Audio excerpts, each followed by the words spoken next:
record. Oh ya. Silakan Habib. Bismillahirrahmanirrahim. Bismillahirrahmanirrahim. Alhamdulillahirabbil alamin. Allahumma shalli wa sallim ala sayidina Muhammadin miftahi babi rahmatillah adada ma fi ilmillah salatan wa salaman daimain bidawami mulkillah wa ala alihi wa sahbihi. Allahumma shalli ala sayidina Muhammadin salatan taftahu biha lana futuhal arifin wa tufaqihuna biha fid din wa ala alihi wa sahbihi. Assalamualaikum warahmatullahi wabarakatuh. Para sahabat, teman-teman santri, sahabat santri dimanapun antum berada, khususnya yang saat ini berada di layar monitor bersama saya, dan kaum muslimin dan muslimat yang saat ini menemani saya di YouTube. Alhamdulillah kita bisa bertatap muka kembali dalam keadaan sehat walafiat. Mudah-mudahan kesehatan itu bisa kita gunakan untuk mendekat kepada yang memberikan kita kesehatan, yaitu Allah Subhanahu wa ta'ala. Dan mudah-mudahan kita ditambah kesehatan dan kesehatan sehingga kita bisa hidup dengan nyaman. Amin Allahumma amin. Ikhwani rahimakumullah, malam ini kita akan belajar bersama-sama tentang satu kata yang menjadi harapan setiap orang. Kata itu adalah solusi. Solusi. Bahasa Indonesianya adalah jalan keluar.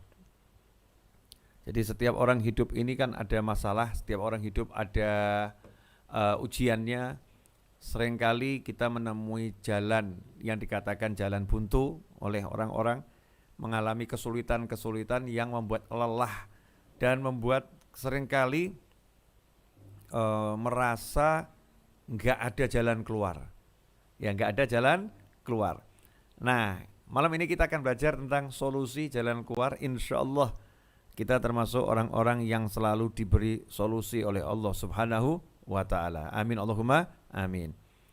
Jadi begini, di studio baru saya ini yang berlatarkan kafe, tempatnya ngopi. Ya, saya pilih latar ini akan menjadi latar utama insyaallah di tahun ini dan entah tahun berikutnya, wallahu alam, untuk mengajar. Kenapa saya pilih latarnya kafe?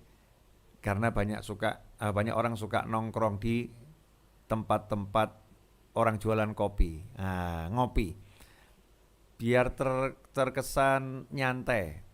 Jadi kita ngopi bareng, ya ngobrol santai bareng saya bareng antum, antum bareng saya, ngobrol bareng, ya biar terkesan kita ini tidak lagi belajar, tapi kita lagi bersama-sama minum kopi. Yang menarik dari tempat ngopi adalah, atau tempat orang kumpul minum kopi adalah, di situ ada kenyamanan. Ya, ada kenyamanan di antara yang minum kopi. Tenggelam dengan pikirannya masing-masing. Nah, ikhwani rahimakumullah, bagi yang belum menyiapkan kopinya, maka sebelum dimulai pengajiannya, biar nanti konsentrasinya itu tidak terganggu, ya kopinya disiapkan dulu. Kalau saya, di depan saya udah tersedia secangkir kopi. Ya, ini Afia Coffee sudah menemani saya. Nanti kita sambil seruput menyeruput dengan bismillah, dan alhamdulillah insyaallah kita akan belajar bareng-bareng. Sebelum saya lanjutkan, saya butuh komen untuk teman-teman yang di YouTube. Tulis komentarnya, gimana studionya, menyenangkan atau tidak. Kalau Habibnya nggak usah dibahas, alhamdulillah kan wajah saya cukup menyenangkan. Ya, menurut saya, perkara orang lain punya pendapat yang berbeda, saya hargai pendapat setiap orang ya atas diri saya. Nah, cuman saya kan harus bersyukur kepada Allah Subhanahu wa ta'ala. Maka saya katakan alhamdulillah, wajah saya buat saya sangat menyenangkan. Buat saya ini wajib saya bersyukur pada Allah Subhanahu wa ta'ala. Nah, bagaimana studionya ini? Kalau menyenangkan, mau saya lanjut ya ngopi bareng di sini insyaallah. Ikhwani rahimakumullah, solusi dicari, jalan keluar dicari. Jadi banyak orang yang dia itu mencari jalan keluar untuk masalahnya, mencari solusi untuk masalahnya, dan seringkali bingung karena menemukan jalan buntu. Saya nggak mendapatkan jalan keluar, nggak ada solusi lagi dan lain sebagainya. Nah, kenapa ada orang-orang yang merasa nggak punya solusi? Ada orang-orang yang merasa dia terbentur jalan buntu. Jawabannya adalah sederhana, jawabannya mudah. Yang merasa nggak punya solusi, yang merasa ketemu jalan buntu adalah dia yang jalan sendiri. Jalan sendiri, merasa nggak ada yang memperjalankannya. Dia yang jalan sendiri dan merasa nggak ada yang memperjalankannya. Dia yang merasa punya kemampuan.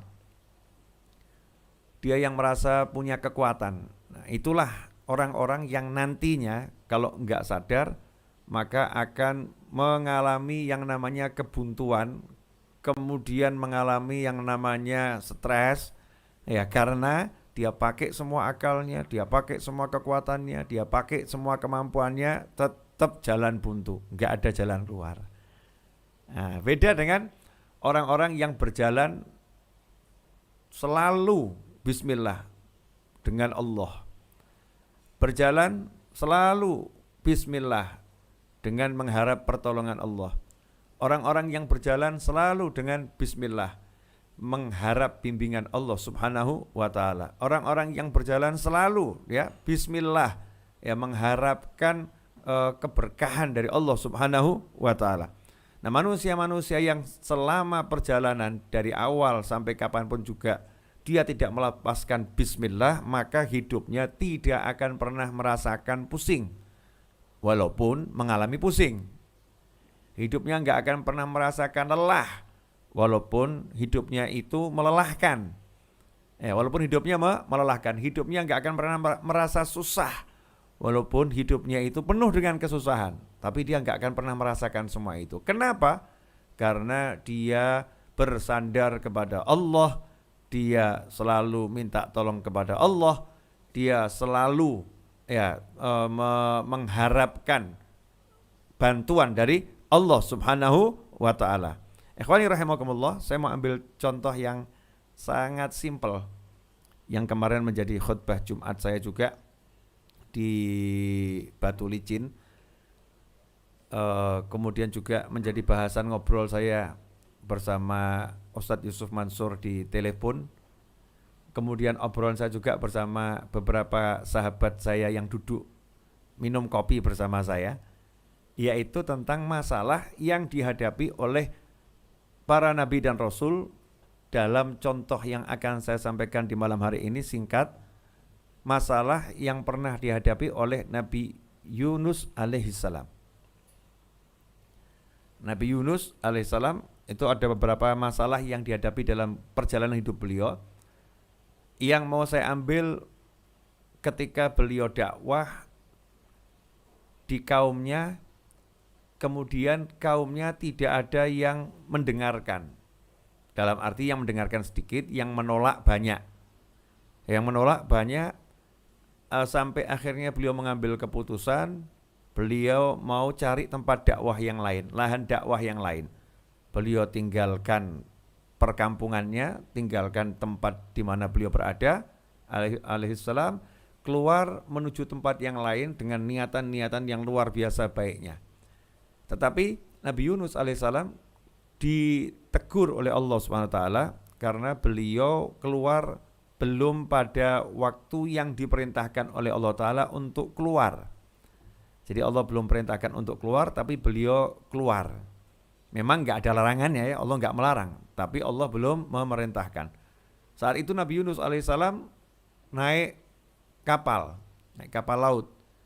Nah, yang menarik di sini, kapal laut itu tiba-tiba mengalami badai yang luar biasa dahsyatnya, sehingga seisi kapal itu khawatir kalau kapalnya nanti karam dan tenggelam, kapalnya hancur, khawatir. Maka saat itulah mereka mengambil inisiatif, biasanya ini kalau ada satu yang dilempar lautnya jadi tenang.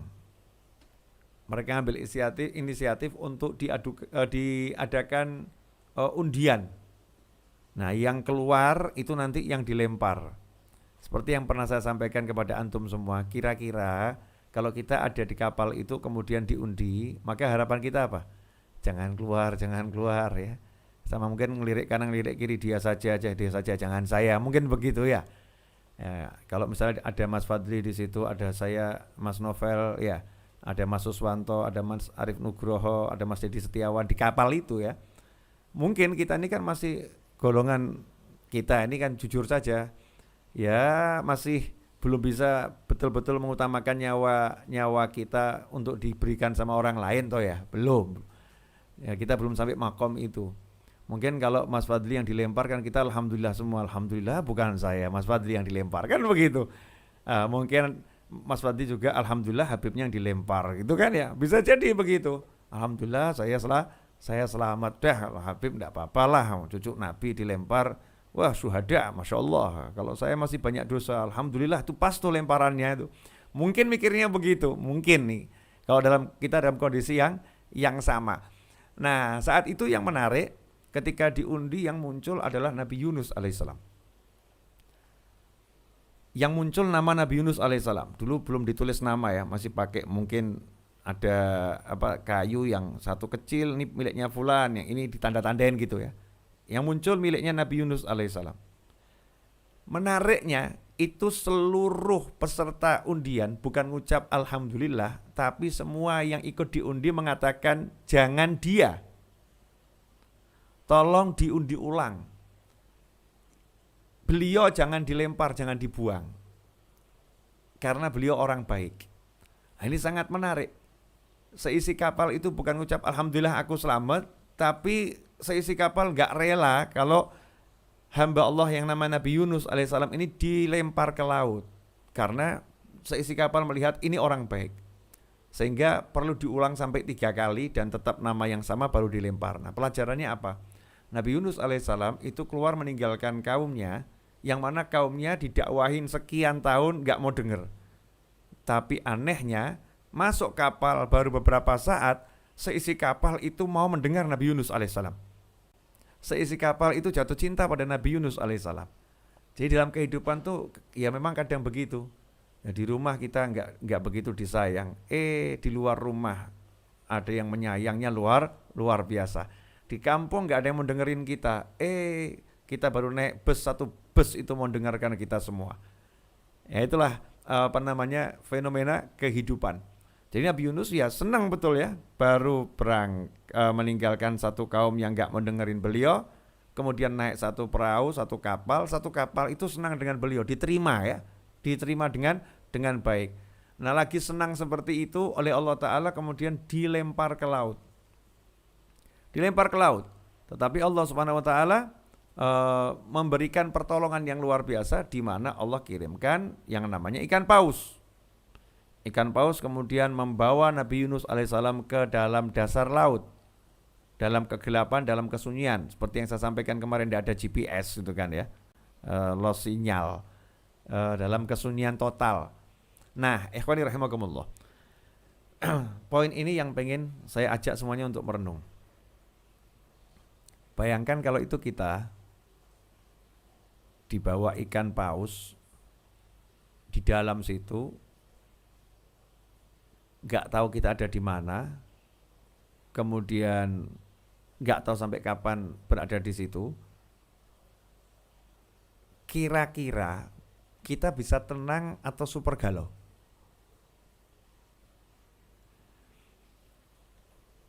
Jangankan kok di dalam perut ikan paus, terperangkap di dalam sebuah gua itu, gak ada orang tahu, no sinyal. Kira-kira tenang atau galau?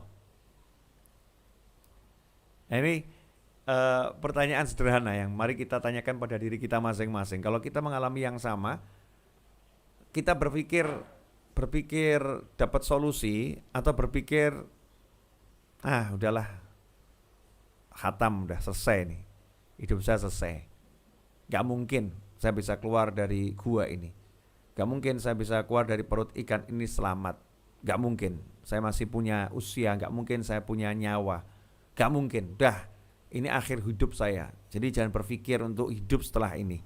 Dah kamu khatam, selesai kamu. mungkin kita akan berpikir seperti itu. Nah, kalau udah berpikir seperti itu, bisa tenang atau galau?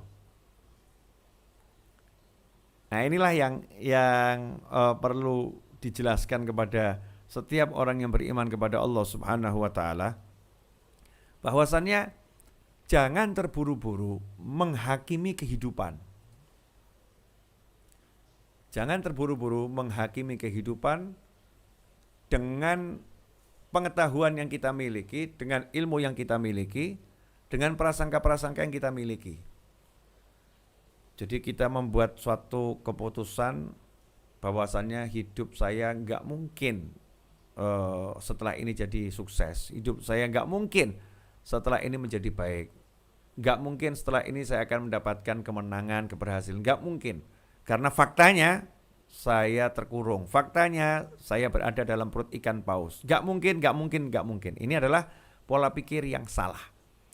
Tapi pola pikir yang benar adalah selama seseorang itu bersandar pada Allah Subhanahu wa taala, maka tidak ada kata tidak mungkin. Sebab kalau udah berhubungan sama Allah, yang nggak mungkin jadi mungkin. Yang nggak masuk akal akan jadi bisa terjadi. Yang pasti dia akan hancur, tapi kalau udah judulnya itu ditolong sama Allah, ya nggak jadi hancur. Karena bersandar pada Allah Subhanahu wa taala. Contohnya kasus Nabi Yunus alaihissalam. Nabi Yunus saat itu langsung bersandar pada Allah taala, melepaskan diri dari sandaran-sandaran kepada apapun itu, sembari mengatakan la ilaha illa anta subhanaka inni kuntu minadh dhalimin. La ilaha illa anta. Gak ada Tuhan kecuali Engkau ya Allah. Gak ada yang bisa nolong saya kecuali Engkau.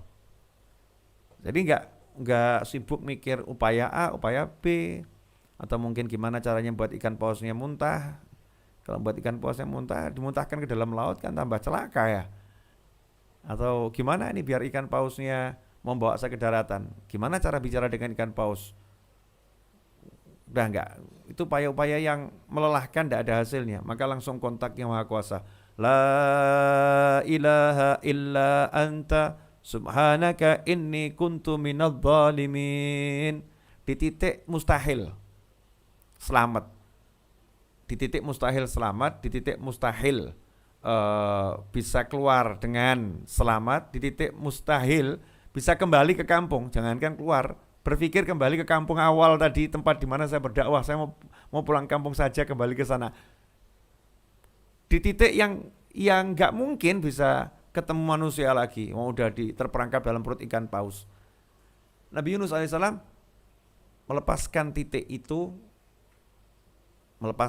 itu langsung berhubungan dengan Yang Maha Bisa, Yang Maha Kuasa, Yang Maha Luar Biasa, Yang Maha Pengasih, Yang Maha Penyayang, Yang Maha Kuat, Yang Maha Mengerti, Yang Maha Mampu. Sembari menegaskan kepada dirinya dan kepada siapapun, dan ikrar kepada Allah Ta'ala, la ilaha illa anta, la ilaha illa anta, la ilaha illa anta. Gak ada Tuhan kecuali Engkau ya Allah. Gak ada yang punya kecuali Engkau ya Allah. Gak ada yang bisa kecuali Engkau ya Allah. Gak ada yang mampu kecuali Engkau ya Allah. Subhanak, Maha suci Engkau. Maha suci Engkau. Yang lain itu kotor ya Allah. Yang lain gak bisa ya Allah. Maha suci Engkau dari kelemahan. Maha suci Engkau dari ketidakberdayaan. Maha suci Engkau dari ketidakmampuan. Maha suci Engkau dari hal-hal yang disifatkan pada makhluk. Maha suci Engkau. Subhanaka inni kuntu minadh dhalimin. Sungguh aku termasuk dalam kelompok orang yang zalim. Aku yang salah ya Allah. Aku yang salah. Aku yang kurang benar. Aku yang kurang taat. Ini Nabi Yunus loh. Tidak ada Nabi maksiat. Suci dari segala kemaksiatan dan dari segala perbuatan makruh, perbuatan yang gak ada manfaatnya. Gak mungkin Nabi melakukan itu. Ini Nabi yang taat pada Allah Ta'ala, yang sempurna dalam ketaatan. Mengatakan sungguh aku termasuk orang yang zalim. Menyalahkan diri sendiri. Nah, beda dengan kita. Kalau kita kan menyalahkan keadaan. Oh seandainya sudah terperangkap, terperosok, terjerumus, sudah pernah berada dalam kubangan, bukan kontak Allah langsung, tambah menyalahkan sana, menyalahkan sini, menyalahkan keadaan, ya menyalahkan orang lain dan lain sebagainya. Padahal titik balik itu dari Allah Ta'ala di dalam diri kita ketika kita kembali kepada Allah Ta'ala. La ilaha illa anta subhanaka inni kuntu minadh-dhalimin. Diulang terus, la ilaha illa anta subhanaka inni kuntu minadh-dhalimin. La ilaha illa anta subhanaka inni kuntu minadh-dhalimin. Diulang-ulangin terus. Hasilnya apa? Terjadilah sesuatu yang tadi, yang semua yang gak masuk akal. Gak masuk akal keluar dari mulutnya ikan paus. Selamat, bayangkan tuh kalau itu Mas Fadli ditelan sama ikan hiu. Ikan hiunya gede banget. Mas Fadli ya lumayan gede kan. Saya juga lumayan gede ini badannya. Ditelan sama ikan hiu. Blep. Apa kira-kira berani berpikir, tolong hiu muntahkan saya. Nah kalau dimuntahkan di tengah laut, ya innalillah, kelelep, tenggelam. Ya, mungkin kena tekanan dalam laut, hancur itu. Katanya kalau di laut itu kan semakin dalam tekanan semakin kuat. Bisa hancur kendang telinganya, bisa hancur, ya, dadanya bisa remuk itu. Karena tekanan udara yang di dalam tuh katanya ya, saya nggak tahu. Nah, sebetulnya kan untuk selamat dari perut ikan paus itu sendiri adalah sesuatu yang mustahil tuh. Oh, ikan paus tuh nggak mau di tepian kok, sukanya di dalam, mainnya di dalam laut, badannya gede. Tapi kalau udah Allah yang la ilaha illa anta, Allah yang bicara, gak ada yang bisa nolong saya kecuali engkau, yang bisa nolong saya cuma engkau, yang maha kuat hanya engkau. Ada hamba yang yakinnya seperti itu. Allah bilang sama ikan pausnya, ikan paus, tolong hantarkan itu. Hantarkan, bukan lemparkan. Hantarkan hambaku itu ke tepi laut yang gak jauh dari wilayah di mana dia biasa berdakwah, dari kampungnya yang gak jauh dari kampungnya. Hantarkan dia ke sana. Masya Allah. Jadi gak perlu capek-capek lagi, diantar. Begitu sampai tepi laut, ya dikeluarkan. Jadi ngeluarkannya itu bukan di dasar laut, bukan di permukaan laut, tapi sudah di tepi, dikeluarkan. Mengeluarkannya lembut sekali, keluar dengan lembut. Setelah itu Allah perintahkan bumi, beri makan tuh hambaku itu. Udah siap buah-buahan di situ. Masya Allah. Sayur mayur di situ udah siap semua. Jadi Nabi Yunus alaihissalam itu begitu keluar, makanannya udah tersedia kan. Luar biasa ya, subhanallah. La ilaha illa anta subhanaka inni kuntu minadh-dhalimin. Keluar, selamat, enak, makanannya udah tertata, tersedia dalam jumlah yang sangat banyak. Setelah itu yang gak masuk akal lagi tadi kan bisa pulang kampung. Pulang kampung. Yang gak masuk akal lagi itu penduduk kampungnya kan benci ini ya. Orang kampungnya kan benci, gak suka sama Nabi Yunus alaihissalam. Berubah itu, yang benci itu jadi cinta semua. Dakwah yang ditolak jadi diterima. Subhanallah. Solusi. Ternyata solusinya di mana? Solusinya adalah pada Allah Subhanahu wa taala. Bagaimana caranya mendapatkan solusi dari Allah taala? Ternyata satu kalimat, la ilaha illa anta subhanaka inni kuntu minadh-dhalimin. Yang pertama ikrar dulu, sadarin dulu, bebaskan diri dari penyembahan-penyembahan itu, bebaskan diri dari berhala-berhala. Kita ini masih nyembah berhala namanya akal, nyembah berhala namanya kemampuan, nyembah berhala namanya relasi, nyembah berhala namanya perencanaan. Begitu banyak arca berhala dalam hati kita, enggak kita bersihkan. Bersihkan dulu itu berhala-berhalanya. La ilaha illa anta. Ya, Mas Fadli pede dengan mobilnya, sama Allah Ta'ala mobilnya dibuat mogok. Masuk bengkel sampai sekarang belum sembuh. Misal nih contoh. Kalau begitu, pede dengan tabungannya, mau beli barang, punya uang di bank, rupanya banknya lagi mengalami gangguan sistem. Sehingga m-bankingnya, internet bankingnya tidak bisa dipakai, munyer tok, silahkan menunggu, gak rampung-rampung. Tokonya keburu tutup, gak bisa dibayar. Mohon maaf, transaksi tidak bisa dilakukan hari ini karena toko sudah keburu tutup, duit Anda banyak tapi gak bisa bayar. Kenapa? Gangguan jaringan internet atau gangguan sistem perbankan sedang terjadi. Masya Allah. Dengan PD-nya naik mobil kecepatan tinggi, tolnya sepi, ya nggak ada hambatan di tol sama sekali, tolnya lancar itu. Buat appointment janji, buat janji mau ketemu untuk suatu urusan bisnis, dengan pasti mengatakan 5 minutes, saya 5 menit nyampe di sana, karena dekat, ya memang dekat bener. Begitu masuk pintu tol, rupanya e-tolnya nggak bisa gesek. Ribet di situ, e-tolnya digesek nggak mau ya. Nah, ditempelkan tuh ya, nggak mau, di-tap nggak mau, wah nggak bisa nih. Rupanya kartu e-tolnya mengalami kerusakan, sehingga dia tidak bisa masuk tol. Bingung cari ini, yang jadi 5 menit jadi 15 menit sampai di lokasi itu. Temennya yang akan ada janji sama dia udah keburu pulang, sehingga perjanjian batal. Kenapa terjadi semua itu? Ya karena masih nyembah selain Allah Ta'ala, ya masih menuhankan selain Allah Subhanahu wa Ta'ala. Jadi syarat mau kita dapat solusi yang jitu, solusi yang asyik, solusi yang mudah, solusi yang menyenangkan, hidupnya enak ya, walaupun ada banyak kendala tapi hidupnya enak karena selalu ada solusi, adalah membersihkan hati dari segala bentuk penyembahan kepada selain Allah Subhanahu wa Ta'ala. La ilaha illa anta. Makanya kita kan kalau habis sholat witir suruh baca ini 40 kali. La ilaha illa anta subhanaka inni kuntu minadh dhalimin, dibaca. Ya kita perbanyak baca itu. Biar apa? Biar hati kita ini sadar, jangan nyembah yang lain dong, sembah Allah.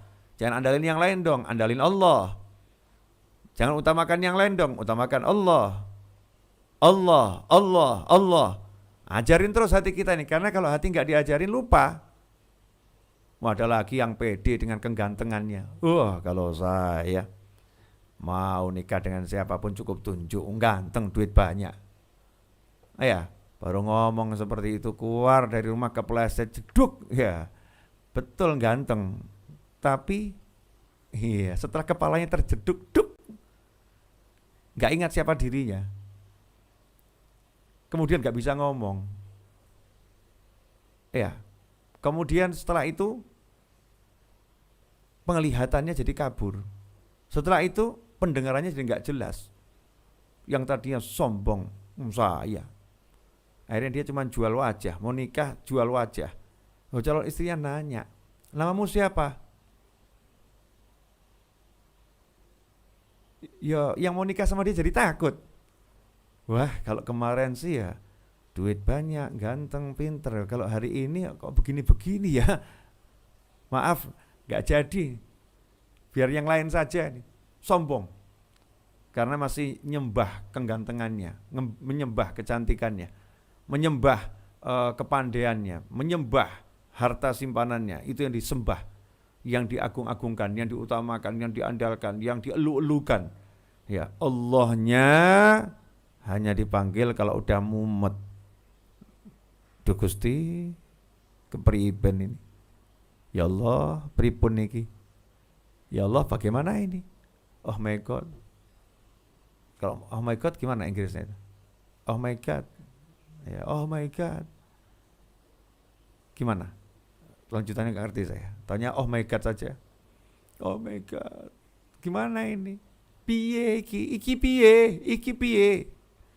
Ini gimana ini? Baru manggil Allah Ta'ala, ya Allah. Baru teriakin Allahnya. Ya Allah, Seperti yang saya sering sampaikan di ceramah.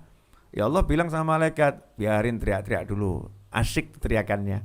Wah, demen saya. Lama dia nggak manggil saya. Lama dia nggak nangis manggil saya. Biarin dulu. Biar manggil terus. Asyik nih. Kalau perlu biar gini deh. Biar miskinnya 20 tahun. Biar sering manggil saya ini. Karena lupa sama Allah dia. Susahnya biar agak lama itu. Kenapa? Lupa sama Allah. Tapi kalau orang yang ingat sama Allah Ta'ala, La ilaha illallah Muhammad Rasulullah SAW, yang dia tuhankan itu hanya Allah, yang dia andalkan hanya Rasulullah SAW, gak ngandalkan ajaran siapapun, ajaran Rasulullah. Bagaimana kata Rasulullah?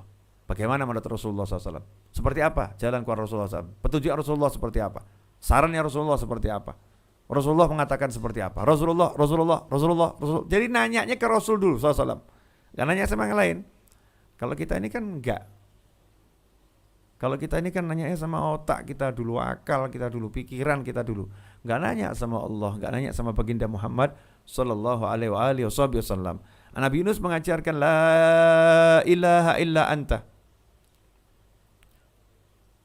Bersihkan diri dari sesembahan selain Allah, subhanaka.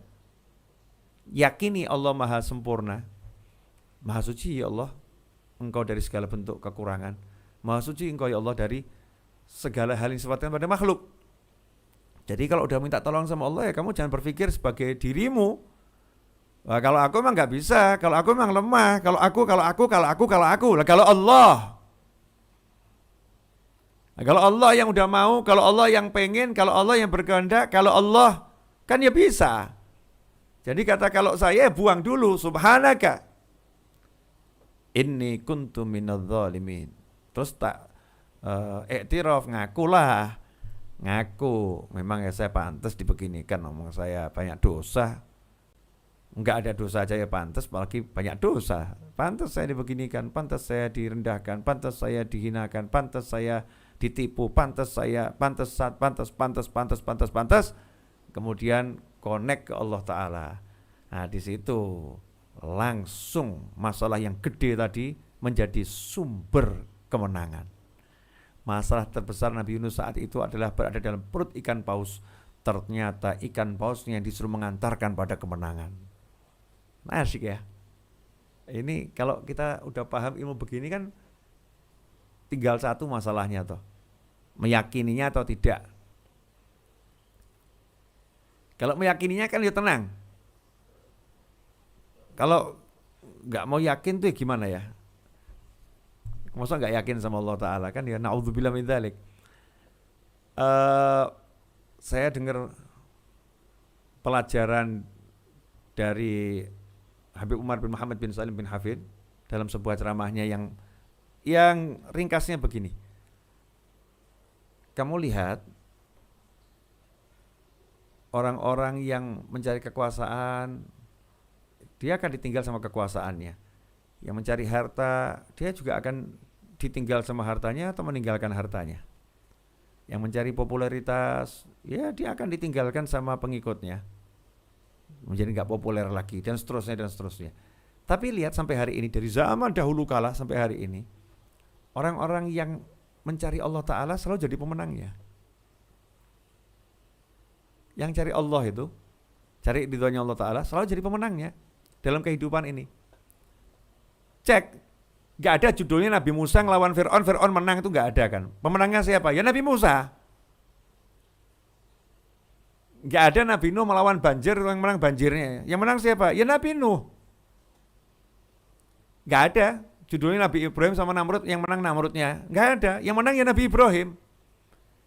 Gak ada judulnya, ya gak ada judulnya Ashabul Kahfi itu kalah. Yang menang ya Ashabul Kahfi. Gak ada judulnya orang jahat terus bahagia. Gak ada dalam kehidupan ini. Tanya dari zamannya dahulu kala sampai sekarang. Yang jahat itu pada titiknya ya akan hancur. Tapi orang yang bertakwa selalu menang, selalu dapat pertolongan, selalu dapatkan kenyamanan, selalu dapatkan ketenangan, selalu dapatkan kebahagiaan. Nah kalau udah tahu kehidupan itu kita bisa lihat dengan kasat mata seperti itu, lah kenapa kita tidak contoh yang menang gitu loh. Tidak contoh yang sukses dalam arti yang sebenarnya. kita nggak mencontoh para anbiya wal mursalin, aulia was solihin? Kenapa kita sibuk mencontoh yang kalah? Kita sibuk mencontoh yang susah, pada hakikatnya betul-betul susah. Naudzubillah min dzalik. Ikhwani rahimakumullah. Karena itulah semua solusi itu kembali kepada Allah Ta'ala, dan kita nggak akan pernah dapat solusi kalau kita nggak mau meyakini Allah itulah yang maha bisa, Allah yang maha kuasa, Allah yang maha segala-galanya, dan kita ini paling nggak punya apa-apa, kita paling nggak bisa apa-apa, kita paling jelek, dan kita ini paling lemah. Kalau udah kita meyakini Allah dengan segala kelebihan dan kita dengan segala kekurangan, dan kita berlepas diri dari diri kita, dari kemampuan kita, kita bersandar pada kemampuannya Allah Ta'ala, kemahakuasaannya Allah Ta'ala, maka kita akan mendapatkan solusi apapun kondisinya. Seperti yang terjadi pada Nabi Musa alaihissalam, selamat dari lautnya terbelah, Nabi Musa yang selamat, Fir'aunnya yang tenggelam. Seperti Nabi Yusuf alaihissalam, ya, yang akhirnya setelah dipenjara beliau menjadi perdana menteri, ya, bahkan menguasai Mesir, dicintai bahkan sama rajanya, ya, dicintai sama rajanya, sebagai perdana menteri dicintai sama rajanya, dicintai sama rakyatnya. Kemudian kita lihat Nabi Nuh alaihissalam yang tadi dicaci maki, cemooh sama kaumnya, justru kaumnya ditenggelamkan oleh Allah Ta'ala, dan Nabi Nuhnya diselamatkan oleh Allah Subhanahu wa Ta'ala. Semua pelajaran yang ada dalam kehidupan ini, kalau kita perhatikan dengan baik-baik, maka pemenangnya adalah orang-orang yang bersandar pada Allah Ta'ala, yang selalu yakin dengan la ilaha illallah Muhammadur Rasulullah SAW. Alhamdulillah, 37 menit 49 detik dan seterusnya saya udah bicara. Sekarang saatnya kita ngobrol santai sambil ngopi, tanya jawab. Mudah-mudahan berkah dan manfaat untuk pemirsa dimanapun Anda berada. Terima kasih atas kebersamaannya. Saksikan terus ini obrolan kami. Dan mohon maaf, ini yang bisa bertanya langsung hanya para santri virtual. Ya, dan mohon maaf kalau saya melihatnya tidak ke arah kamera, seakan-akan ya agak menunduk, karena saya melihat wajah-wajah di monitor ini lebih menyenangkan daripada melihat kamera itu. Ya, kalau lihat kamera seperti melihat diri sendiri. Kalau ini kan lihat Mas Fadli, ya, lihat Mas Suswanto, Mas Septiawan, ya, Akhina Muhammad Yasin, Akmal Rizal, Ratmoko, Didit Septiono, Mas Dedi Ahmadi, ya, melihat Pak Imron, Mas Muhammad Zulkarnain. Masya Allah nih, banyak yang kelihatan nih. Nah, insya Allah dari Cafe Afia, santri virtual Majlis Ar-Raudhah Solo, saya menyapa, dan saatnya Mas Fadli membagikan waktu kepada kawan-kawan yang mau bertanya. Saya mau niru yang di radio, belum bisa, belum pantas jadi penyiar radio. Makasih Mas Fadli, silakan. Baik Habib, alhamdulillah. Bagi jemaah sekalian, ini sudah banyak yang melambaikan tangan. Jadi bagi jemaah yang saat ini bergabung di ruang Zoom santri virtual, bisa bertanya langsung dengan melambaikan tangan. Di sini kami pilih untuk nanya pertama dari Mas Muhammad Zulkarnain yang tadi sudah dari awal minta Habib. Saya mau tanya belum bisa. Silakan Mas Zulkarnain. Assalamualaikum warahmatullahi wabarakatuh. Waalaikumsalam warahmatullahi wabarakatuh. Alhamdulillah Habib, akhirnya bisa bertanya juga setelah sekian lama. Alhamdulillah, pada waktunya ya. Ada sedikit yang ingin saya tanyakan terkait solusi Habib. Karena mohon maaf ini sudah sekian lama gitulah di pikiran saya gitu. Nah, yang ingin saya tanyakan, Habib, apakah memang ada tata cara khusus ketika kita membaca baik itu Al-Quran, zikir dan sebagainya dengan lisan dan juga dengan hati? Sebab mohon maaf, ketika ada suatu ketika saya pribadi itu sedang khotaman Hufdzil Quran begitu Habib. Jadi di sebelah saya ada teman yang memang cara bacanya itu sangat cepat sekali. Bahkan dari beberapa kejadian tersebut, misalnya saya baru dapat satu kaca dua kaca, beliaunya sudah hampir hatam untuk habis. Mungkin itu yang ingin saya tanyakan Habib, yang mudah-mudahan Habib sehat selalu. Amin. Dan juga saya bisa istiqomah nyantri di Amin. virtual. Terima kasih Habib, mohon pencerahannya. Terima kasih. Assalamualaikum. Waalaikumsalam warahmatullahi wabarakatuh. Jazakumullah khairan atas pertanyaannya. Masalah baca zikir, wirid atau baca Al-Quran. Caranya bagusnya seperti apa? Nomor 1, kalau baca Al-Quran jangan sampai melakukan yang diharamkan. Ya, orang yang baca Al-Quran itu tidak boleh dalam keadaan junub, tidak boleh dalam keadaan haid. Jadi orang haid atau junub tidak boleh baca Al-Quran. Kita mulai dari situ dulu ya. Kemudian yang kedua, orang yang tidak punya kesucian, artinya tidak punya wudhu dan dalam keadaan tidak suci, tidak boleh memegang mushaf, menyentuh mushaf nggak boleh, megang mushaf nggak boleh. Jadi kalau memang pengen baca Al-Quran tapi nggak punya wudhu, tidak haid, tidak junub, tapi nggak punya wudhu, mau baca Al-Quran, ya mushafnya jangan disentuh. Kalau toh baca mushaf, mushafnya jangan disentuh. Nanti kalau mau balikkan halaman, minta tolong sama orang, tolong nih dibalikkan nih halaman seterusnya, misal begitu ya, nggak menyentuh mushafnya. Jadi jangan sampai melakukan yang haram. Kemudian yang ketiga, jangan meletakkan mushaf di lantai, di bawah, di lantai, lebih rendah dari paha kita, di tempat yang biasa diinjak-injak manusia, karena itu sangat tidak beradab kepada kalamullah, kepada Al-Quran. Nah kemudian yang penting sekali ini, ketika emang mau baca Al-Quran, hati harus menyadari ini membaca kalamullah. Jadi nggak ada yang lebih penting dari itu. Jangan ngomong begini, saya mau baca Al-Quran, nanti kalau telepon masuk saya mau terima. Berarti kita menganggap telepon lebih penting daripada baca Al-Quran. Jangan sampai seperti itu. Saya mau baca Al-Quran, telepon masuk ya nanti setelah baca Al-Quran. Itu ada satu ulama di Yaman sana, di Hadramut, dan beliau seorang pebisnis juga, kebetulan dapat berita kalau barang dagangan yang beliau pesan dari luar negeri itu kemungkinan besar dirampok. Kontainernya dulu kan naik onta ya, dirampok.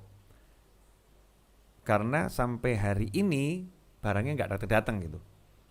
Maka ketika beliau lagi baca Al-Quran di antara maghrib dan isya di masjid, anaknya masuk masjid untuk ngasih tahu ayahnya di waktu ayahnya lagi baca Al-Quran, ayah, alhamdulillah itu barang kita tidak dirampok. Memang ada kendala dalam pengiriman, datangnya terlambat. Jadi ontanya lagi agak ngambek gitu ya, nggak mau jalan, sehingga terlambat pengirimannya saja.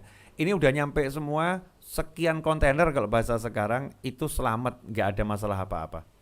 Ayahnya ngomong, kamu menghentikan saya baca Al-Quran hanya untuk urusan dunia ini. Keluar dari masjid ini, semua harta yang dibawa onta-onta tadi, bagikan kepada muslimin dan muslimat, serupiah pun, sepeser pun saya tidak mau memiliki harta yang menyebabkan engkau menghentikan saya baca Al-Quran. Kemudian anaknya dihukum. Karena engkau tidak punya adab terhadap Al-Quran, maka mulai hari ini kamu tidak boleh ketemu ayah selama 1 tahun. Kamu ayah titipkan di pondok pesantren di luar kota sana. Beda dengan kita lagi ngaji, anaknya datang, ayah, alhamdulillah ini ada yang transfer 10 juta, oh masya Allah anak soleh, cuma 10 juta, Qurannya disingkirkan, ngobrol duit nih sama anak. Nah ini bedanya adab ya, adabnya orang-orang soleh dengan adab kita pada kalamullah. Kalau kita udah ngaji itu pokoknya yang lain nggak ada, yang ada ya kalamullah, Al-Quran. Itu harus bisa kita taruh di hati kita. Ini kadang yang menyedihkan itu Al-Qurannya jadi seperti apa gitu ya. Yang lain jadi Al-Quran jadi seperti suatu yang dianggap apa gitu. Nggak punya nilai gitu, nggak berharga. Sehingga bisa disisipin yang lain. Kita lagi ngobrol sama orang disisipin kan kayak marah. Saya lagi ngobrol, jangan kamu ganggu. Nanti kalau saya selesai baru kamu bicara sama saya. Ngobrol sama orang begitu kan, nggak mau diganggu. Saya lagi bicara, jangan tegur-tegur dulu. Nanti ya, tahu adab. Saya lagi ngobrol. Nak tahu adab nih. Lihat nih bapak lagi ngobrol sama ibu. Jangan disela-sela, panggil-panggil. Nanti tunggu bapak ibu selesai baru kamu ngobrol. Sama orang kita lagi ngobrol nggak mau diganggu. Nah kita ini baca kalamullah, kok justru kita cari gangguan kan? Ya na'udzubillah min dzalik. Nah kemudian hendaknya ya walaupun tidak menyentuh mushaf, hendaknya dalam keadaan suci, berwudu. Walaupun tidak menyentuh mushaf, kalau nyentuh wajib wudu. Kalau nggak menyentuh mushaf kan nggak wajib wudu, nggak menyentuh kok. Ya tapi hendaknya dalam keadaan suci, bersih ya dengan berwudu, bersih dari hadas kecil maupun hadas besar. Kemudian setelah semua itu tadi membacanya dengan kaidah yang benar, tajwidnya. Ya, tajwidnya yang benar. Nah, muncul pertanyaan. Kalau bacanya cepat gimana? Kalau bacanya pelan gimana? Masalahnya bukan cepat atau pelan. Masalahnya benar atau salah. Kadang bacanya pelan tapi salah semua. Yang bacanya pelan tapi salah semua. Ada yang bacanya cepat tapi benar. Ya, ada orang itu yang kita kira dia bacanya cepat, padahal dia bacanya biasa-biasa saja. Ya kitanya aja yang kelambatan, dianya sebetulnya nggak cepat, kitanya yang kelambatan. Kalau kita di jalan itu, kadang kita merasa, itu orang kok kebut banget ya. Sebetulnya orang itu nggak kebut, cuman kamunya aja yang kepelanan. Ya kamu jalannya cuma 10 km per jam, ada orang jalan 50 kamu kira kebut, padahal dia jalannya biasa-biasa saja gitu. Nah bukan masalah cepat atau lambat, yang paling penting itu masalah benar atau salah. Ya benar atau salah. Nah kemudian setelah itu,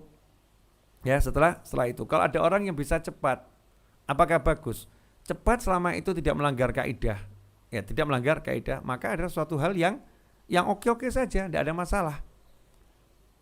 Karena dia pengen 3 hari sekali khatam Al-Quran. Mungkin dia pengen sehari sekali khatam Al-Quran. Tidak ada masalah. Yang penting gak melanggar kaidah yang benar dalam membaca Al-Quran.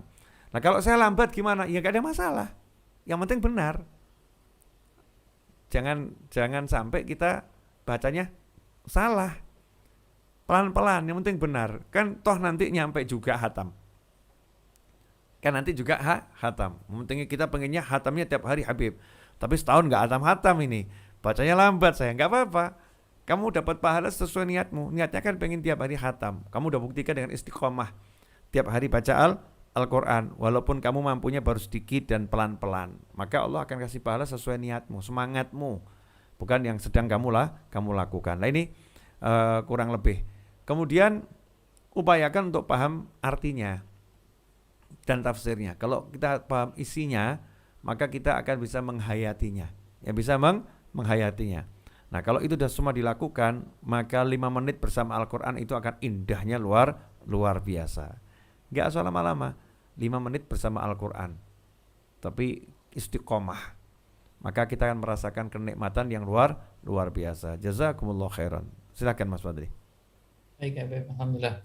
Baik jemaah sekalian yang di YouTube saat ini 932 jemaah mengikuti kajian santri virtual. Silakan bisa mendaftarkan untuk menjadi santri virtual Habib Novel Al-Idrus di nomor yang sudah tertera.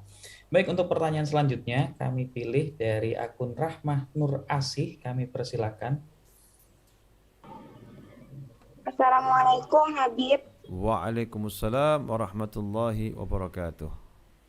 Habib, saya boleh bertanya 2 pertanyaan kah? Silahkan. Yang satu ini pertanyaan dari bapak saya, Habib. Mau bertanya apakah boleh jika sholat sunnah itu satu kali sholat, tapi niatnya banyak dalam satu kali sholat itu Habib. Terus kalau untuk pertanyaan kedua, kan waktu itu pernah ada kajian Habib tentang kita menunaikan hajat orang lain. Nah, di saat itu saya itu membantu saudara saya yang kondisinya tuh udah benar-benar di ujung tanduk gitu, Bib. Tapi kondisinya itu ekonomi kita nggak ada yang bisa bantu gitu. Tapi saya pengen banget bantu. Nah, secara nggak langsung yang bisa bantu itu ada ribanya gitu, Bib. Jadi gimana ya kira-kira, Bib?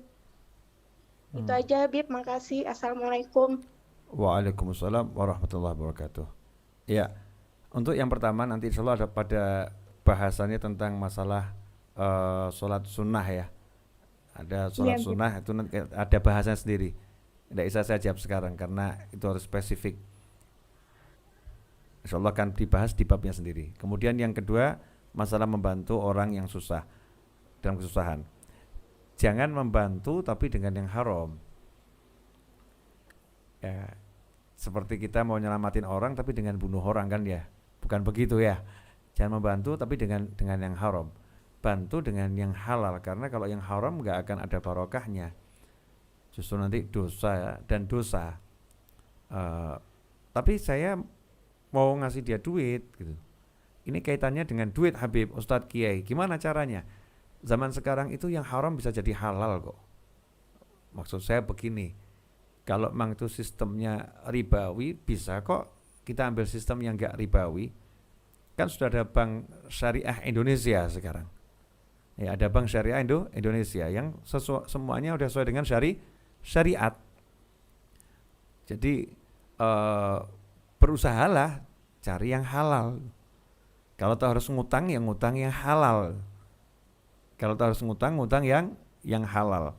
Sehingga nanti ada berkahnya. Ya, ada berkahnya. Jangan sampai yang kita lakukan justru menjadi masalah lagi buat diri kita dan buat orang lain. Jadi niat yang baik itu baik. Niat yang baik. Tetapi suatu niat yang baik tidak bisa merubah yang haram menjadi halal. Tidak bisa. Seperti yang dulu, mohon maaf nih, saya ambil contoh yang paling kasar. Ada orang bilang, saya kalau enggak onani nanti saya zina. Jadi daripada zina saya onani. Ya enggak bisa kemudian dia onani jadi halal gitu, enggak bisa, ya haram onaninya. Perkara kamu enggak zina bagus, tapi tidak bisa niatanmu untuk meninggalkan zina tadi tidak bisa menghalalkan yang haram. Ya, tidak bisa menghalalkan yang haram. Ini tetap haram, itu haram gitu. Nah, atau contoh-contoh yang lain yang mungkin bisa kita temukan dalam kehidupan yang mungkin pernah kita juga alami ya, melakukan yang haram tapi niatannya baik. Ya, misal begini, daripada pacaran kan lebih baik ta'aruf. Daripada pacaran lebih baik ta'aruf. Tapi ta'arufnya ya malam minggu nongkrong di mall berdua. Ini bukan ta'aruf namanya. Namanya saja, namanya Islami. Tapi perbuatan kita mungkin syaitoni. Dari mana? Ta'arufan itu. Namanya syar'i, namanya. Tapi perbuatannya bisa jadi naudzubillah min dzalik. Niatannya kan bagus. Tapi kan perempuannya berhijab. Sayanya juga laki-lakinya pakai kopiah kayak Mas Fadli gitu. Kalau kita jalan bareng kan kelihatan Masya Allah, kan tetap kelihatan Islami gitu ya, Islami gandengan tangan. Nggak bisa begitu. Atau sambil berpelukan, tetap haram untuk perbuatan itu. Masalah niat baik, tapi niat yang baik tidak bisa merubah yang haram menjadi yang halal, nggak bisa. Makanya jangan memaksakan diri sehingga kita masuk pada hal-hal yang diharamkan oleh Allah Subhanahu wa ta'ala. Kalau kita belum bisa membantu dengan harta yang banyak, bantu dengan harta yang sedikit, yang halal, dan angkat tangan yang tinggi pada Allah Ta'ala dalam kegelapan malam atau dalam kesendirian, maka insya Allah Allah akan turunkan pertolongan. Terima kasih. Baik, Habib, kami lanjutkan untuk pertanyaan dari chatting di sini dari akun Rizky Desiani. Izin bertanya Habib terkait dengan ikhtiar yang sifatnya akhirat dan ikhtiar yang sifatnya dunia itu seperti apa? Terima kasih. Jazakumullah khairan Habib Novel. Wa'iyyakum. Ya, mungkin sekarang ada orang bagi ikhtiar dunia, ikhtiar akhirat, mungkin begitu ya. Tapi kalau saya cenderung tidak membagi-bagi ikhtiar dunia, ikhtiar akhirat.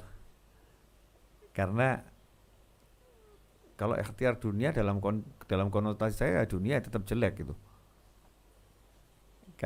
Tapi kalau akhirat itu walaupun sifatnya duniawi kan, kalau akhirat ya akhirat itu.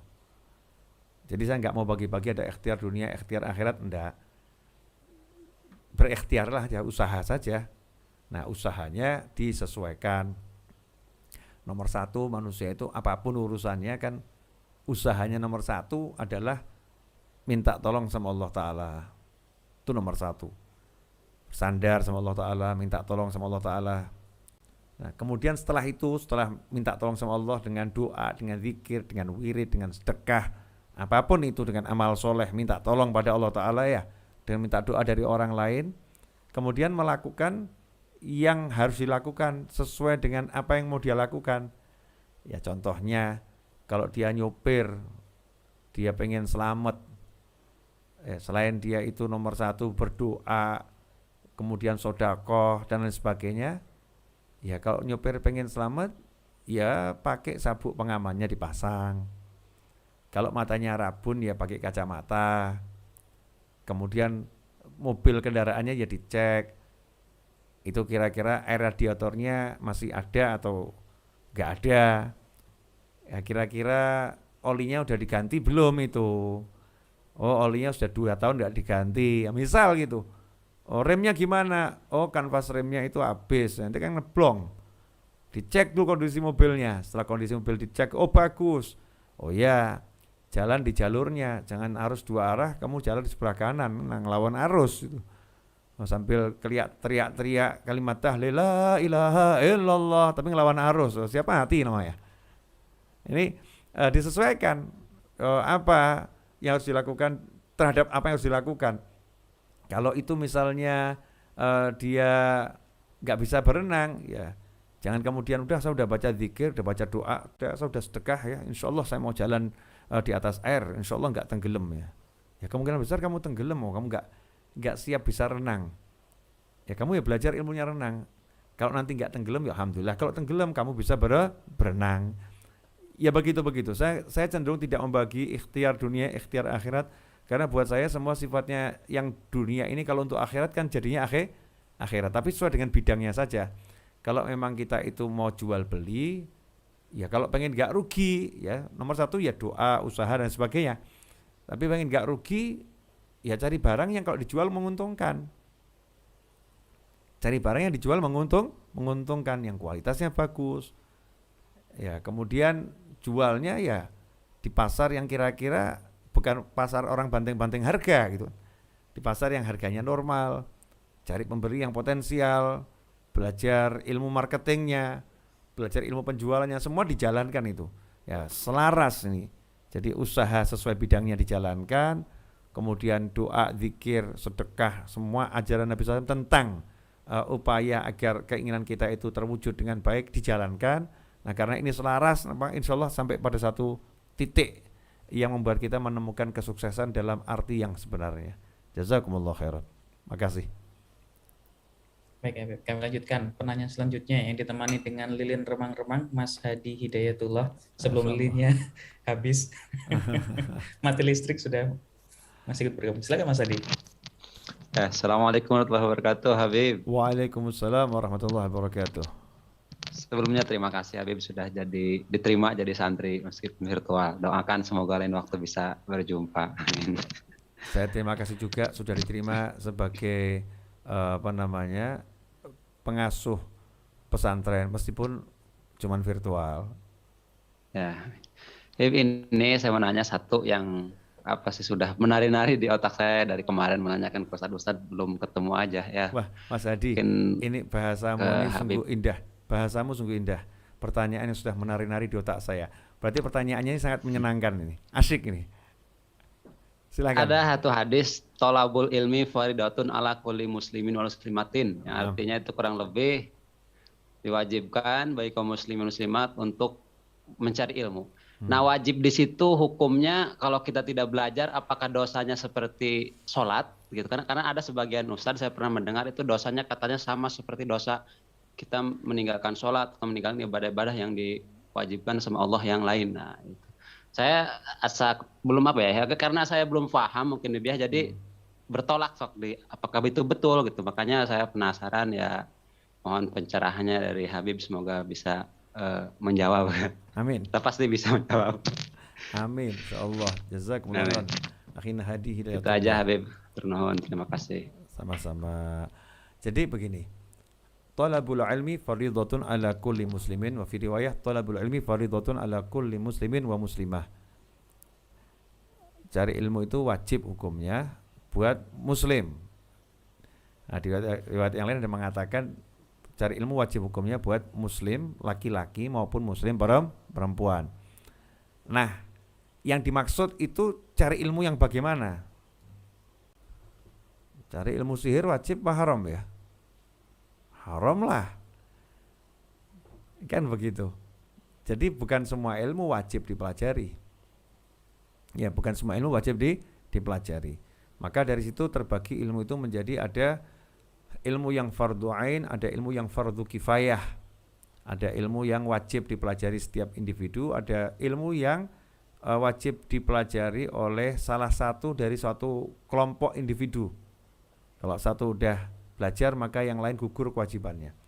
Termasuk ilmu yang wajib fardu ain adalah ilmu yang terkait dengan hukum-hukum ibadah yang wajib setiap orang itu untuk mengamalkannya. Seperti ilmu sholat.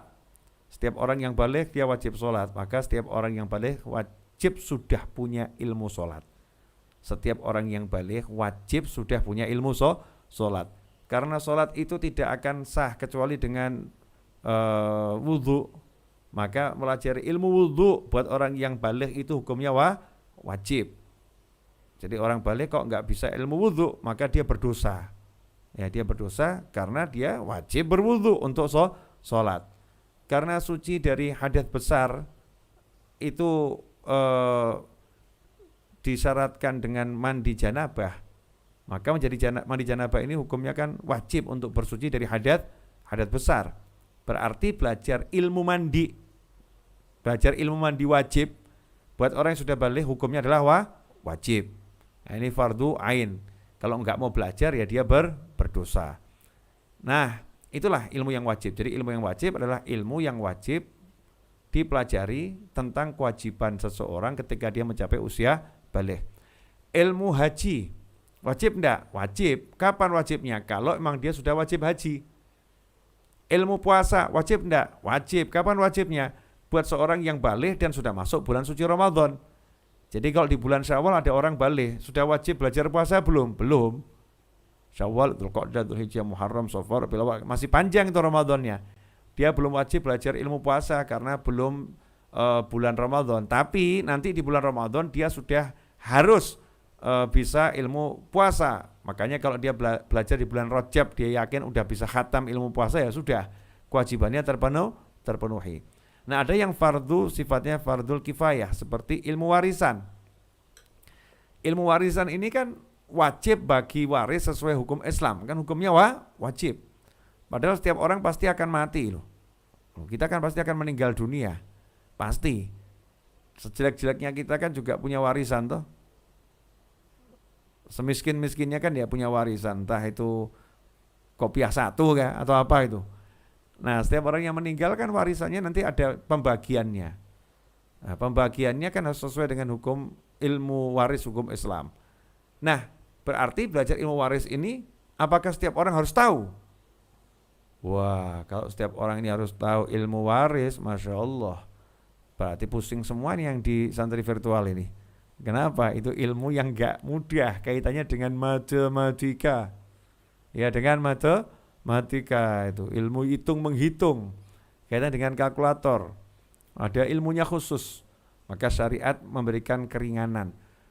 Kewajibannya menjadi fardu kifayah. Di satu wilayah kalau sudah ada yang bisa ilmu warisan, maka selesai, diwakili sama yang lain. Ilmu kesehatan, hukumnya apa? Fardu kifayah. Kalau satu kampung nggak ada yang bisa ilmu pengobatan kesehatan, maka satu kampung itu akan berdosa. Kenapa? Karena menjaga kesehatan itu adalah hukumnya wajib. Nggak boleh kita menyia-nyiakan kesehatan kita, membahayakan nyawa kita. Makanya kalau ada orang kok kemudian di satu wilayah dia belajar ilmu kedokteran jantung misalnya, untuk mengobati orang-orang yang sakit jantung, maka kewajibannya sudah diwakili oleh dokter tersebut. Ya. Itulah fardu kifayah.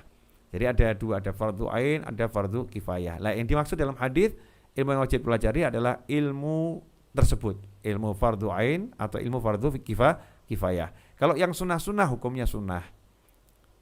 Ya, yang sunnah-sunnah hukumnya sunnah. Jadi misalnya ilmu pakai sandal ala Nabi SAW, hukumnya apa? Sunnah untuk dipelajari. Karena kalau kita pakai sandal nggak cara Nabi juga nggak apa-apa, tapi ya ruginya luar biasa kan begitu ya. Ruginya luar biasa, tapi nggak berdosa. Maka tidak mempelajari ilmu tersebut, ilmu pakai sandal menurut Nabi SAW tidak dipelajari, maka tidak berdosa. Tapi mempelajarinya kemuliaan yang luar biasa. Hakadha, insyaallah cukup jelas ya akhina hadhidayatullah. Makasih banyak. Silakan Mas Fadli. Baik, bismillah. Kami lanjutkan untuk penanya dari santri virtual dari akun Arif Nugroho, Mas Arif. Nah, sudah silakan. Bismillahirrahmanirrahim. Assalamualaikum warahmatullahi wabarakatuh, Habib. Waalaikumsalam warahmatullahi wabarakatuh. Kesempatan kali ini. Alhamdulillah. Ini nyambung dari yang Habib tadi bilang ilmu fardu kifayah. Ini ada pertanyaan dari ibu saya sebetulnya, titipan dari ibu. Jadi tentang ilmu waris nih, Bib. Jadi ini nenek saya nih pernah berwasiat dulu suatu semasa hidupnya ke salah satu om saya. Dan cuma disaksikan oleh Pak D saya nih. Pak D saya kebetulan juga sudah almarhum. Jadi nenek dan Pak D saya sekarang sudah almarhum. Jadi anak-anaknya nenek saya itu ada 10, 5 laki-laki dan 5 perempuan. Nah setelah nenek saya dan Pak D saya meninggal itu, jadi sekarang ada sengketa nih, ada pertanyaan dari om saya, adiknya ibu saya. Jadi karena yang saksinya sudah tidak ada, jadi tidak ada yang bisa ditanyakan lagi. Jadi dan nenek saya juga nggak ada wasiat tertulis nih, Bib. Nah itu kira-kira gimana ya? Nah soalnya jadi warisannya itu adalah rumah. Rumahnya diminta oleh nenek saya tuh diurus sama om saya itu, om saya yang diwasiatkan itu, dan disaksikannya hanya oleh Pak D saya yang sudah meninggal. Nah rumah itu sudah dibalik nama dengan bantuan dari Pak D saya tersebut yang menyaksikan nenek saya berwasiat itu. Nah ketika sudah meninggal, nenek saya sudah meninggal, om saya ini menanyakan statusnya seperti apa, karena waktu pas dimintakan tanda tangan untuk membalik nama rumah itu tidak diterangkan secara detail oleh saudara-saudaranya gitu. Karena waktu itu juga kebetulan yang hadir hanya Pak D saya kan dari 10 anak itu, jadi hanya 2 yang hadir.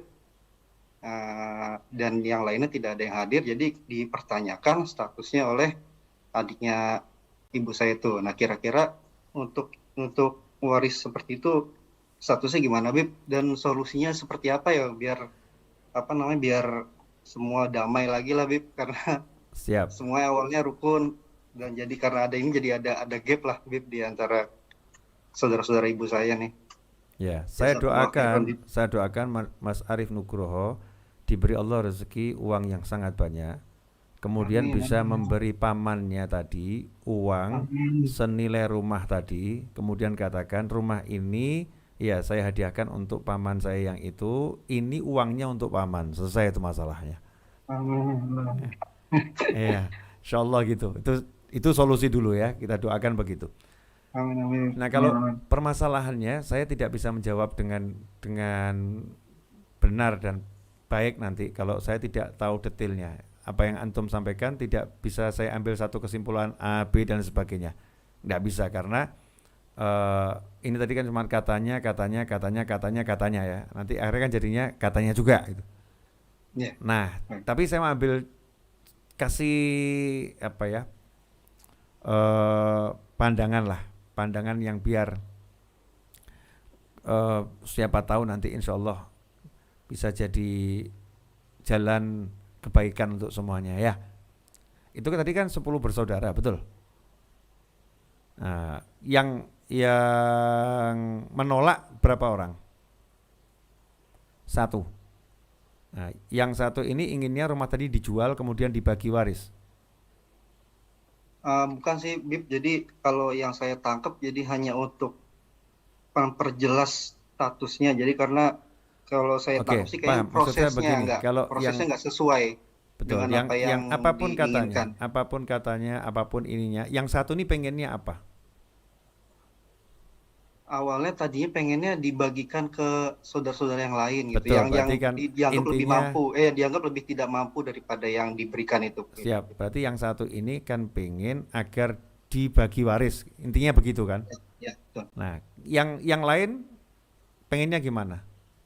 Yang lain sih ikut apa kata nenek saya, jadi Oke, yang terserah lain apa kata percaya. ibu saya, Yang terserah lain apa kata nenek saya gitu. yang lain percaya bahwasannya rumah ini sudah diserahkan kepada yang bersangkutan. Betul begitu? Ya, betul. Nah, gini aja. Yang lain itu tadi membuat ikrar kalau kami menghadiahkan rumah itu kepada kakak atau adik kami namanya fulan. Nah, kalau Mas tidak mau, maka ya sudah, rumah ini nilainya berapa, maka jatahnya Mas diberikan. Selesai. Ya kan, jadinya kan anggap saja rumah itu dibagi waris, cuman yang lain kemudian memberikan kepada yang ditunjuk oleh nenek tadi. Sehingga nggak perlu lagi ada saksi atau tidak dan lain sebagainya, karena ya oke lah kita bagi waris, cuman kami nggak mengambil jatah kami kami berikan kepada beliau yang ditunjuk oleh nenek untuk memiliki rumah ini. Jatahmu tidak kami kurangi, jatahmu ya kami berikan.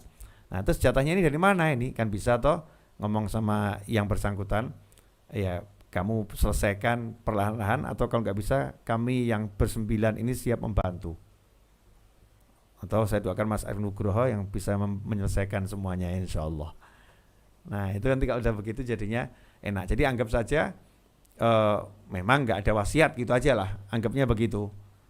Dibagi waris, tetapi yang 9 tadi mengikhlaskan untuk yang ditunjuk nenek, yang 1 kasih jatahnya, sehingga semuanya merasa terpenuhi hak-haknya. Karena mungkin hanya karena uang yang nggak seberapa, jumlahnya seberapapun itu, mau jumlahnya 1M, 2M, 10M, 30M kan nggak seberapa ya, nggak seberapa. Tapi kalau kehilangan saudara kan luar biasa.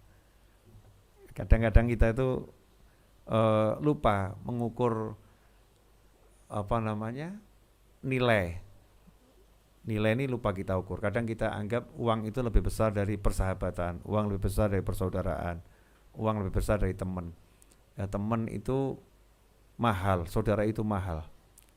Kalau uang bisa dicari, ya uang bisa dicari. Tapi kalau saudara mau cari di mana? Memang kita bisa punya ibu lagi, bapak lagi, kan nggak bisa ya. Nah, itu sudah karunia dari Allah Ta'ala. Menjaga hubungan kekerabatan ini suatu yang sangat mahal. Saya menghimbau pada diri saya pribadi dan antum semuanya, jangan urusan duit dibuat ruwet. Saya masih ingat kata almarhum Haji Muhammad Soeharto, satu kalimatnya yang saya suka, kalimatnya saja ya. Ini kalimatnya orang Jawa, ora paten. Ora paten itu jadi mau ambil aja deh, saya nggak merasa kekurangan kalau itu diambil, nggak merasa berat itu diambil. Jadi kalau jabatanmu diambil, duitmu diambil, itu diambil ya kamu jagalah jabatan, jaga duit. Tapi kalau mau diambil nggak apa-apa gitu loh, ambil aja karena kamu lebih mahal. Persaudaraan denganmu itu lebih mahal. Yang penting kamu senang. Kalau itu kamu senang, ambil aja. Seperti itu. Insyaallah kita diberi kelapangan hati untuk mengutamakan saudara daripada harta. Ya mungkin tadi seperti katakan pamannya pengen kejelasan gitu kan, ya udah dibuat aja jelas itu dibagi waris kan sesuai keinginannya toh. Nah tapi yang lain kita aja yuk senangkan nenek, karena kalau betul itu tadi sudah diwasiatkan sama nenek, diberikan semasa hidupnya sama nenek, sudah dikasihkan sama beliau semasa hidupnya, kemudian kok kita bagi waris ini, wah itu nenek di alam sana marah, itu nggak seneng, nanti nggak ada berkahnya. Maka lebih baik jalan tengahnya ya udah hadiahkan saja. Insya Allah nanti kan juga rezeki nggak kemana-mana. Allah akan kasih kita rezeki dari arah yang lain. Minimal kita udah dapat rezeki yang besar, udah bisa sedekah sama saudara sendiri, ya bisa nyenangkan orang tua. Jazakumullah khairan. Makasih. Satu lagi Mas Fadli, karena kita udah 1 jam 16 menit ngobrol bareng ini. Baik, Habib. Alhamdulillah. Kami pilih untuk yang dituakan mungkin akun sesepuh yang bertanya. Pak M Yasin di sini, silakan Pak M Yasin. Masya Allah. Ya, sudah aktif Pak. Assalamualaikum warahmatullahi wabarakatuh, Habib. Waalaikumsalam warahmatullahi wabarakatuh. Saya lihat dari tadi nyata terus, Masya Allah. Iya, Habib. Ini mohon Habib, amalan tadi yang wiridnya Nabi Yunus itu sebaiknya diamalkan seperti apa, Habib? Seperti itu, Habib. Siap. Ya, nanti insya Allah saya akan bagi untuk para santri di grup ya. Jadi buat pemirsa itu biar penasaran. Ya, buat pemirsa biar penasaran. Enaknya kan dibaginya buat santri-santri aja di grup. Ya kan? Kalau buat pemirsa enggak usah lah. Nanti pemirsanya dapat wiridnya jadi senang semua gitu. Wah, pasti diprotes nanti. Nah, diprotes sama orang banyak nanti Mas Fadli. Gimana sih kok enggak dibagi di YouTube juga sama yang lain? Udahlah. Jadi zikir Nabi Yunus itu sebetulnya Allah janjikan dalam Al-Quran. Coba kita cek ayatnya ya, biar saya nggak salah. Kita cari sebentar saja.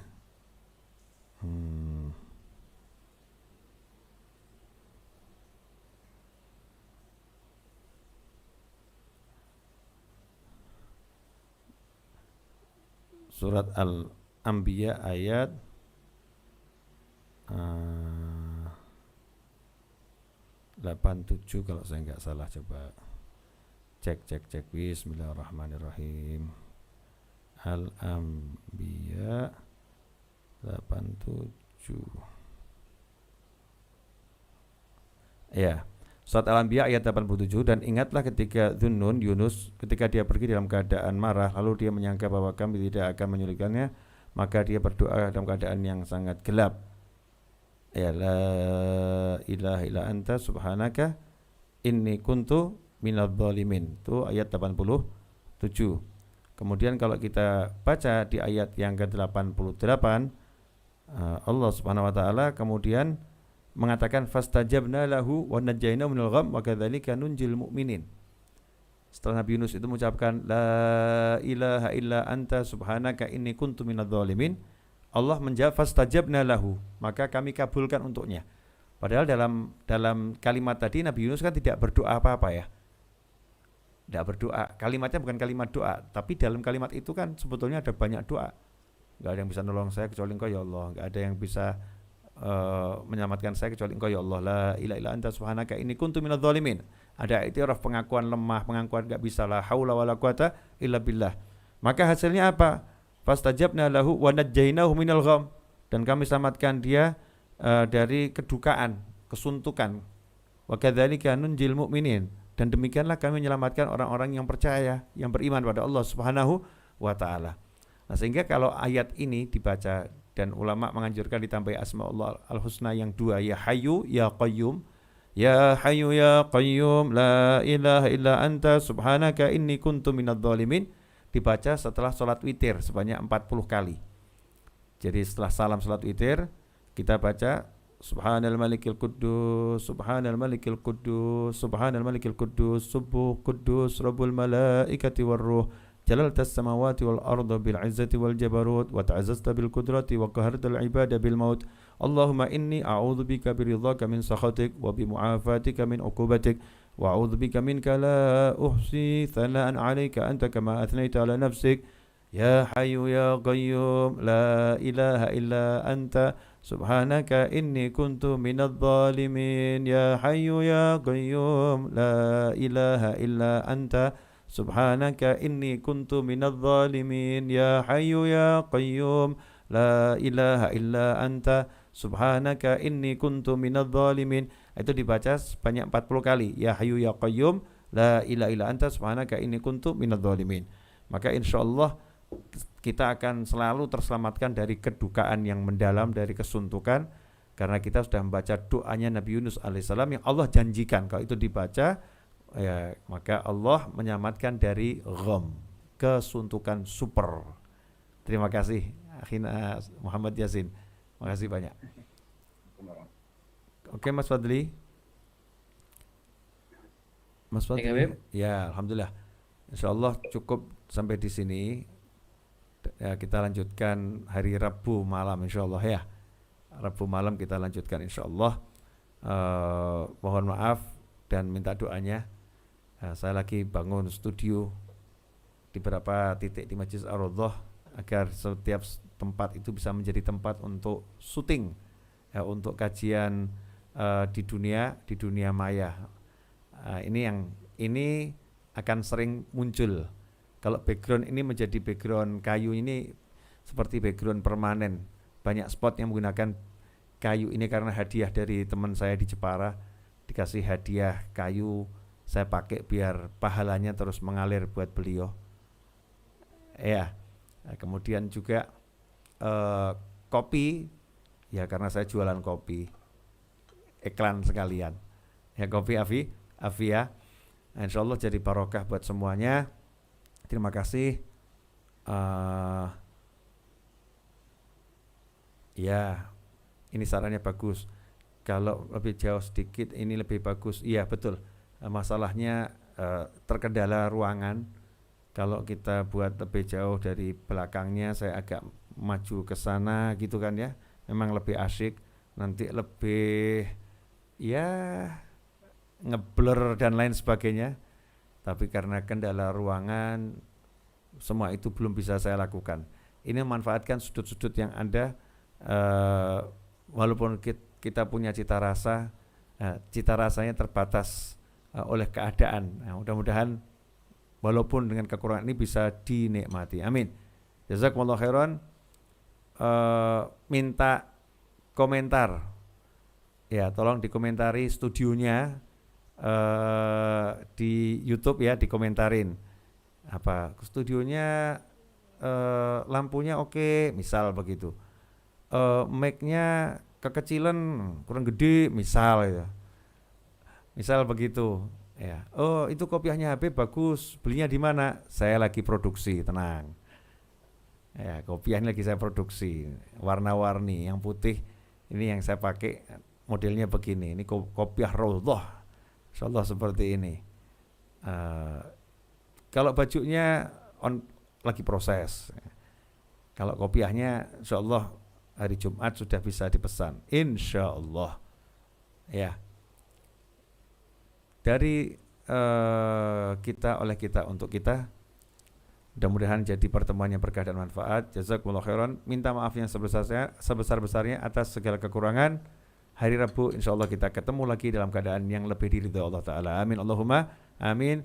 Wassallallahu ala Muhammadin wa alihi wasallam walhamdulillahi alamin. Wassalamualaikum warahmatullahi wabarakatuh. Allahumma salli wa sallim ala Sayyidina Muhammadin miftahi babi rahmatillah adada ma fi ilmillah salatan wa salaman daimaini bidawami mulkillah wa ala alihi wa sahbihi. اللهم اجعل في طاعتك فرحي وسروري وفي مرضاتك جميع أموري اللهم يا عالم بحالاتي ومطلع على سرائري ونياتي اقضي جميع حاجاتي واغفر ذنوبي وسيئاتي وتجاوز عن خطيئاتي وزلاتي وتقبل جميع حسناتي وسامحني فيما مضى وما يأتي واكتبني في ديوان ساداتي واسلك بي سبيل نجاتي في حياتي ومماتي اللهم إني طامع في عطاك راغب في رضاك مستسلم لقضاك فاكتبني من أولياك واسلك بي سبيل هداك وألحقني بأصفياك وصلى الله على سيدنا محمد وآله وصحبه وسلم والحمد لله رب العالمين والسلام عليكم ورحمة الله وبركاته.